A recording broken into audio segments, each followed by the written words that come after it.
ಇದೀಗ ಸಂಕೇತನಿಗೆ ಸರ್ ಒಂದು ಪ್ರಶ್ನೆ ಇದೆ ನಂದು. ಈಗ ಒಬ್ಬ ಕಾಮನ್ ಮ್ಯಾನ್ ಒಂದು ಬ್ಯಾಂಕ್ಗೆ ಲೋನ್ಗೆ ಅಪ್ಲೈ ಮಾಡಬೇಕು, ನಾನೊಂದು ಮನೆ ಕಟ್ಟಬೇಕು ಅಥವಾ ಮನೆ ಸೈಟ್ ಇದೆ, ಅದರ ಪತ್ರಗಳಿದೆ, ಅದ್ರ ಮೇಲೆ ಸ್ವಲ್ಪ ನನಗೊಂದು ಮಾರ್ಟ್ಗೇಜ್ ಲೋನ್ ಕೊಡ್ತೀರಾ ಅಥವಾ ಲೋನ್ ಅಗೇನ್ಸ್ಟ್ ಪ್ರಾಪರ್ಟಿ ಕೊಡ್ತೀರಾ ಅಂತ ಹೇಳಿದ್ರೆ ಅವರು ಬ್ಯಾಂಕ್ ಕೇಳುವಂಥ ಡಾಕ್ಯುಮೆಂಟ್ಗಳಿಗೆ ಅದರ ಲೀಗಲ್ ವೆರಿಫಿಕೇಷನ್ಸ್ಗಳಿಗೆ ಚೆಕ್ ಮಾಡ್ಕೊಂಡು ಹೋಗ್ಬಿಟ್ರೆ ಈ ಲೋನು ಬೇಡ, ಇದರ ಸಹವಾಸನೂ ಬೇಡ, ಅದರ ಲೀಗಲ್ ಚಾರ್ಜು, ಎನ್ಕ್ವೈರಿ ಮಾಡೋ ಚಾರ್ಜು, ಅದನ್ನು ಫಸ್ಟು ನೀನು ಲೋನ್ ಅಪ್ಲೈ ಮಾಡೋದಕ್ಕೆ ಅದರ ವೆರಿಫಿಕೇಷನ್ ಚಾರ್ಜಸ್ಸು, ಅದು ಇದು ಒಂದು ಅದೇ 10-15 ಸಾವಿರಕ್ಕೆ ಬಂದುಬಿಡುತ್ತೆ ಅವನಿಗೆ. 10-15 ಸಾವಿರಕ್ಕೆ ಬಂದುಬಿಡುತ್ತೆ ಅವನಿಗೆ. ಇದಾದ ಮೇಲೂ ಕೂಡ ನಿನ್ನ ಸೈಟ್ ಅಲ್ಲಿದೆ, ನಿನ್ನ ಮನೆ ಇಲ್ಲಿದೆ, ಅದರಲ್ಲಿ ಈ ಕಡೆ ಮೆಜರ್ಮೆಂಟ್ ಸ್ವಲ್ಪ ಜಾಸ್ತಿ ಆಗಿಬಿಟ್ಟಿದೆ, ಈ ಕಡೆ ಯಾಕೆ ಇಷ್ಟು ಮೆಜರ್ಮೆಂಟ್ ಜಾಸ್ತಿ ಆಯಿತು, ನಿನ್ನ ಮನೆಯಲ್ಲಿ ಈ ಕಡೆ ಈ ಮೂಲೆಯಲ್ಲಿ ಯಾಕೆ ಇಷ್ಟು ಜಾಸ್ತಿ ಬೆಳೆದುಬಿಟ್ಟಿದೆ, ಆ ಕಡೆ ಇನ್ನೇನಿದೆ, ಈ ಥರದ್ರಲ್ಲಿ ಅವ್ನು ಆನ್ಸರ್ ಮಾಡಿ ಸುಸ್ತಾಗ್ಬಿಡ್ತಾನೆ.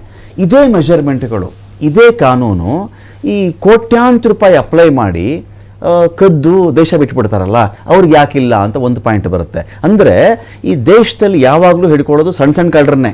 ಮತ್ತು ಪ್ರಾಬ್ಲಮ್ಗೆ ಯಾವಾಗಲೂ ಒಳಗಾಗೋದು ಅವ್ನು ಟ್ಯಾಕ್ಸ್ ಕಟ್ಟಿರ್ತಾನೆ, ಅವ್ನು ಫಾರ್ಮ್ 16 ಕೊಡಬೇಕು, ಸ್ಯಾಲರಿ ಸ್ಲಿಪ್ ಕೊಡಬೇಕು, ಅವನು ಜೊತೆಗೆ ಬ್ಯಾಂಕ್ ಸ್ಟೇಟ್ಮೆಂಟ್ಗಳು ಕೊಡಬೇಕು, ಇದ್ರ ಜೊತೆಗೆ ನೀನು ಇನ್ಕಮ್ ಟ್ಯಾಕ್ಸ್ ಎಷ್ಟು ಕಟ್ಟಿದ್ಯಾ ಅದು ಹೇಳು, ರಿಟರ್ನ್ಸ್ ಕತೆ ಏನಾಗಿದೆ ಹೇಳು, ನಿನ್ನ ಲೋನ್ ರೀಪೇಮೆಂಟ್ ಕೆಪಾಸಿಟಿ ಹೇಳು, ಇದೆಲ್ಲ ಚೆಕ್ ಮಾಡುವಂತಹವರು ಇಂಥ ದೊಡ್ಡ ದೊಡ್ಡ ಕಳ್ಳರುಗಳಿಗೆ ಇಷ್ಟೊಂದು ಲೋನ್ ಕೊಡಬೇಕಾದ್ರೆ ಇದು ರಾಜಕೀಯವ ಅಥವಾ ಬರೀ ಬ್ಯಾಂಕ್ ಮ್ಯಾನೇಜರ್ ಡಿಸಿಷನ್ ಆಗಿರುತ್ತಾ ಅಂತ? ಈಗ ಕೃಷ್ಣರಾಜು ಅವರು ಹೇಳಿದ ಹಾಗೆ ಕ್ವಿಡ್ ಪ್ರೋಕೋ ಇರುತ್ತೆ ಅಲ್ಲಿ. ಈ ರಾಜಕಾರಣಿಗಳು ಈ ಇಂಡಸ್ಟ್ರಿಯಲಿಸ್ಟ್ಗಳಿಗೆ ಸಪೋರ್ಟ್ ಮಾಡೋದು ಸಹಜ. ಯಾಕೆ ಅಂತಂದ್ರೆ ಒಂದು ಇಂಡಸ್ಟ್ರಿಯಲೈಸೇಷನ್ ಅನ್ನೋಕ್ಕಿಂತ ಇವ್ರದ್ದು ಅವ್ರದ್ದು ಅಂಡರ್ಸ್ಟ್ಯಾಂಡಿಂಗ್ ಇರ್ತದೆ, ಅದರಲ್ಲಿ ಇನ್ವೆಸ್ಟ್ಮೆಂಟ್ ನಲ್ಲೂ ಕೂಡ ಶೇರಿಂಗ್ ಇರ್ತದೆ, ಒಂದು ಬಿಟ್ಟು ಹಲವಾರು ಒಪ್ಪಂದಗಳು ಇರ್ತವೆ, ಹಿಡನ್ ಅಜೆಂಡಾ ಇರ್ತದೆ ಅಲ್ಲಿ. ಒಂದು ದೇಶವನ್ನು ಉದ್ಧಾರ ಮಾಡೋದು ಉದ್ದೇಶದ ಜೊತೆಗೆ ಅದು ಸ್ವಹಿತಾಸಕ್ತಿನೂ ಇರ್ತದೆ, ಅದಕ್ಕಾಗಿ ಈ ರೀತಿ ಎಲ್ಲ ಆಗಿರ್ತವೆ. ನೀವು ಒಂದು ಗಮನಿಸಬಹುದು, 2013 ಸೆಪ್ಟೆಂಬರ್ 4ನೇ ತಾರೀಕಿಗೆ ರಘುರಾಮ್ ರಾಜನ್ ಅಂತ ಹೇಳಿ reserve bank of India governor ಆಗ್ತಾರೆ.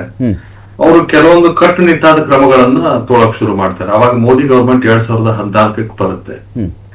ಅದಾದ ನಂತರ ಈ ಕೆಲವೊಂದು NPI ಡಿಕ್ಲೇರ್ ಮಾಡೋದಾಗ್ಲಿ, ಅವ್ರ ಮೇಲೆ ಕ್ರಮ ತೆಗೆದುಕೊಳ್ಳೋದಾಗ್ಲಿ ಅಥವಾ ಅಡಿಷನಲ್ ಸೆಕ್ಯೂರಿಟಿ ಪಡೆಯೋದಾಗ್ಲಿ, ಯಾಕಂದ್ರೆ ಇಂಟ್ರೆಸ್ಟ್ ತುಂಬಾ ಆಗಿಬಿಟ್ಟಿರುತ್ತೆ ಅಥವಾ ಅದರದ್ದು ನಾನ್ ಪೇಮೆಂಟ್ ತುಂಬಾ ಇರೋದ್ರಿಂದ ಅದಕ್ಕೆ ಅಡಿಷನಲ್ ಸೆಕ್ಯೂರಿಟಿ ಪಡೋದಕ್ಕಾಗ್ಲಿ ಮತ್ತೊಂದಕ್ಕಾಗ್ಲಿ ಕಾನೂನುಬದ್ಧವಾಗಿ ಕ್ರಮ ಕೈಗೊಳ್ಳಕ್ ಶುರು ಮಾಡ್ತಾರೆ. ರಿಸರ್ವ್ ಬ್ಯಾಂಕ್ ನಿಂದ ಗೈಡ್ಲೈನ್ಸ್ ಎಲ್ಲ ಇಶ್ಯೂ ಮಾಡಿದ ನಂತರ 2014 ಇಲೆಕ್ಷನ್ ಬರೋಕ್ಕಿಂತ ಮುಂಚೆ ಅವರ ಭರವಸೆಗಳು ಅದೇ ರೀತಿ ಇದ್ದು, ಯಾಕಂದ್ರೆ ಬಿಜೆಪಿ ಗವರ್ಮೆಂಟ್ ಇದ್ದು ಏನಂದ್ರೆ ಸ್ವಿಸ್ ಬ್ಯಾಂಕ್ ನಿಂದ ನಾವು ಹಣ ತರ್ತೇವೆ ಬ್ಲಾಕ್ ಮನಿ ಅನ್ನೋದಾಗ್ಲಿ ಅಥವಾ ಫೈನಾನ್ಷಿಯಲ್ ಫ್ರಾಡ್ ಗಳನ್ನ ಆಗದಂಗೆ ನೋಡ್ಕೊಂತೀವಿ ಅನ್ನೋದಾಗ್ಲಿ, ಕರಪ್ಷನ್ ಫ್ರೀ ಗವರ್ನೆನ್ಸ್ ಕೊಡ್ತೀವಿ ಅನ್ನೋದಾಗ್ಲಿ, ಇವೆಲ್ಲದ್ರಿಂದ ಬಂದಿದ್ದು.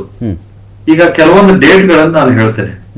ಈ ಕೆಲವು ಜನ ಏನ್ ಅದಾರಲ್ಲ, ಇವ್ರ ಮೇಲೆ ಈಗಾಗ್ಲೇ ಕ್ರಮ ಶುರು ಆಗಿತ್ತು. ಅವಾಗ ಒಂದೊಂದೇ ಪ್ರಕ್ರಿಯೆ ಶುರು ಆಗಿತ್ತು.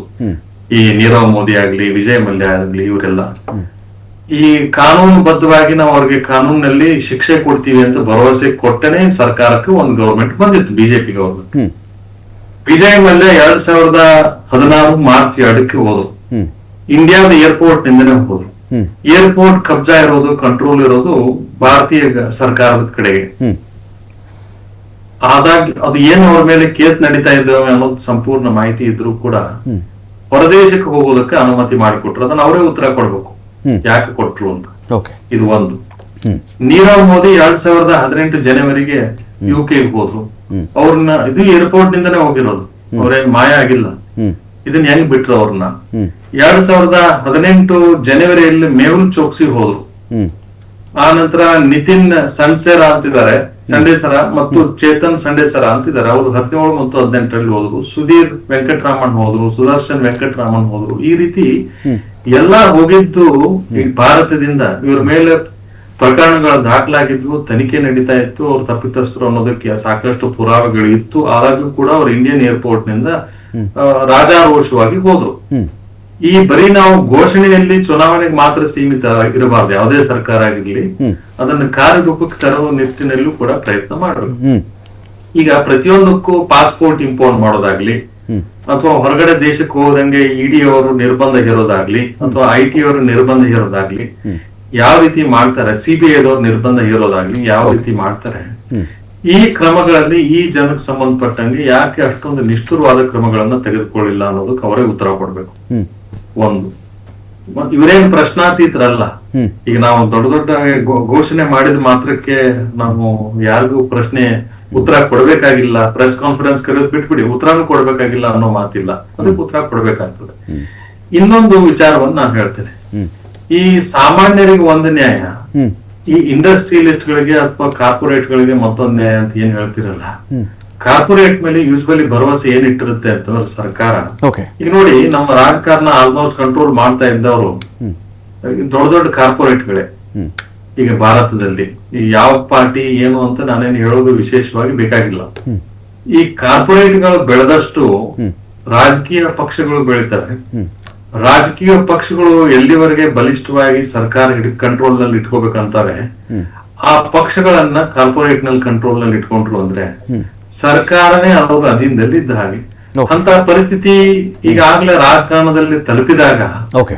ಈ ಕಾರ್ಪೊರೇಟರ್ ಮೇಲೆ ನೀವು ಬಹಳ ನಿರ್ದಾಕ್ಷಿಣ್ಯವಾಗಿ ಕ್ರಮ ತೆಗೆದುಕೊಳ್ಬೇಕು ಅಥವಾ ತೆಗೆದುಕೊಂತಾರೆ ಅಂತ ನಾವು ತಿಳಿದಿರೋದು, ಅದು ಮೊಸಳೆಯ ಕಣ್ಣೀರು ಅಥವಾ ಅದು ಸುಮ್ಮನೆ ಅದು ನಂಬಿಕೆಗೆ ನಂಬಿಸಲು ಮಾಡ್ತಾ ಇರುವಂತ ಪ್ರಯತ್ನವೇನು ಅಂತ ಅನಿಸ್ತಾ ಇದೆ. ಯಾಕಂದ್ರೆ ಇಷ್ಟು ದಿನ ಬಿಟ್ಟು 2014ರಿಂದ ಹಿಡಿದು 2025ರವರೆಗೆ ಏನೇ ಕಠಿಣವಾದ ಕ್ರಮ ತೆಗೆದುಕೊಳ್ಳಲಾರದೆ 2025ಕ್ಕೆ ಅದು ಏನು ಅಂದ್ರೆ ಅವರ ಆಸ್ತಿ ಪಾಸ್ತಿಗಳನ್ನ ನಾವು ಮುಟ್ಟುಗೋಲಾಗ್ತೀವಿ ಅಥವಾ ಬೇನಾಮಿ ಆಸ್ತಿಗಳನ್ನ ವಶಪಡಿಸ್ಕೊಂತೀವಿ ಅಂತ. ಅಂದ್ರೆ ಇಷ್ಟು ದಿನ ಯಾಕೆ ಮಾಡ್ಲಿಲ್ಲ ಅದನ್ನ? ಇಷ್ಟು ದಿನ ಸರ್ಕಾರ ಗಟ್ಟಿಯಾಗಿದ್ರೆ ಯಾಕೆ ಮಾಡ್ಲಿಲ್ಲ? ಮೊನ್ನೆ ಟೆರರಿಸ್ಟ್ ಅಟ್ಯಾಕ್ ಆಯ್ತು ದಿಲ್ಲಿಯಲ್ಲಿ, ಮರನೇ ದಿನನ ಅವ್ರ ಮನೆಗೆ ಉರುಳಿಸಿದ್ರು. ಮತ್ತೊಂದ್ ಕಡೆ ಹೇಳ್ತೀನಿ, ಎಲ್ಲಾದ್ರೂ PMLA ಆಗ್ತಾ ಇರ್ತದೆ ಅಂದ್ರೆ PMLA ಅಫೆನ್ಸ್ ಆದಾಗ ನೆಕ್ಸ್ಟ್ ದಿನ ಅವ್ರ ಬ್ಯಾಂಕ್ ಅಕೌಂಟ್ ಎಲ್ಲ ಫ್ರೀಸ್ ಆಗ್ತವೆ, ಆಸ್ತಿ ಪಾಸ್ತಿಗಳನ್ನ ಇಮಿಡಿಯೇಟ್ ಫ್ರೀಸ್ ಮಾಡಿ ಅವ್ರನ್ನ ಕೋರ್ಟಿಗೆ ಕಟ್ಕಟೆಯಲ್ಲಿ ನಿಲ್ಲಿಸ್ತಾರೆ. ಈ ಪ್ರಯತ್ನಗಳು ಇಲ್ಲಿವರೆಗೆ ಯಾಕೆ ಆಗ್ಲಿಲ್ಲ ಅನ್ನೋದನ್ನ ಅವ್ರು ಉತ್ತರ ಕೊಡ್ಬೇಕು. ಬರೀ ನಾವು ಈಗ ಕ್ರಮ ತಗೊಂಡಿದ್ದೇವೆ, ಈಗ ನಾವು ಇಂಜೆಕ್ಷನ್ ಮಾಡ್ತಾ ಇದ್ದೇವೆ, ಎಲ್ಲ ಸರಿ ಹೋಯ್ತು ಅಂತಲ್ಲ. ಇಷ್ಟು ದಿನ ಮೊದಲು ಯಾಕೆ ಬಿಟ್ರಿ ನೀವು ಅನ್ನೋದು ಕೇಳ್ಬೇಕು. ಯಾಕಂದ್ರೆ ಇದು ದೇಶದ ಆರ್ಥಿಕ ವ್ಯವಸ್ಥೆಯನ್ನೇ ಹಾಳು ಮಾಡ್ಬಿಡುತ್ತೆ. 59,000 ಕೋಟಿ ಅಂತಂದ್ರೆ ಸಾಮಾನ್ಯ ವಿಚಾರ ಅಲ್ಲ. ನಮ್ ಕರ್ನಾಟಕದ ಗ್ಯಾರಂಟಿ ಬಜೆಟ್ ಅದು. ಒಂದು ವರ್ಷ ಪೂರ್ತಿ ಕರ್ನಾಟಕದ ಗ್ಯಾರಂಟಿ ನಡೆದೋಗುತ್ತೆ. ಒಂದು ರಾಜ್ಯ ಸರ್ಕಾರ ಒಂದು ಘೋಷಣೆ ಮಾಡಿರೋದು ಏನಿದೆ ಅದನ್ನು ದಾಟುತ್ತೆ. ಹಾಗಿದ್ದಾಗ ಇಷ್ಟೊಂದು ಸುಲಭವಾಗಿ ಅಥವಾ ಸುಲಲಿತವಾಗಿ ಇವಕ್ಕೆಲ್ಲ ಅವಕಾಶ ಮಾಡಿಕೊಟ್ಟಿರೋದಕ್ಕೆ ಸರ್ಕಾರಕ್ಕೆ ಓಟ್ ಹಾಕುವಂತ ಜನ ಎಚ್ಚೆತ್ಕೊಂಡು ಪ್ರಶ್ನೆ ಕೇಳೋದಕ್ಕೆ ಶುರು ಮಾಡಿದ್ರೆ ಅದಕ್ಕೆ ಉತ್ತರ ಸಿಗಬಹುದು ಅಂತ ನನಗೆ. ಜನ ಮೂರ್ಖರು ಇರ್ತಾರೋ, ಜನಪ್ರತಿನಿಧಿಗಳು ಅವ್ರು ಮೂರ್ಖ ಮಾಡ್ತಾ ಇರ್ತಾರೆ ಅಂತ ನನ್ನ ಅಭಿಪ್ರಾಯ.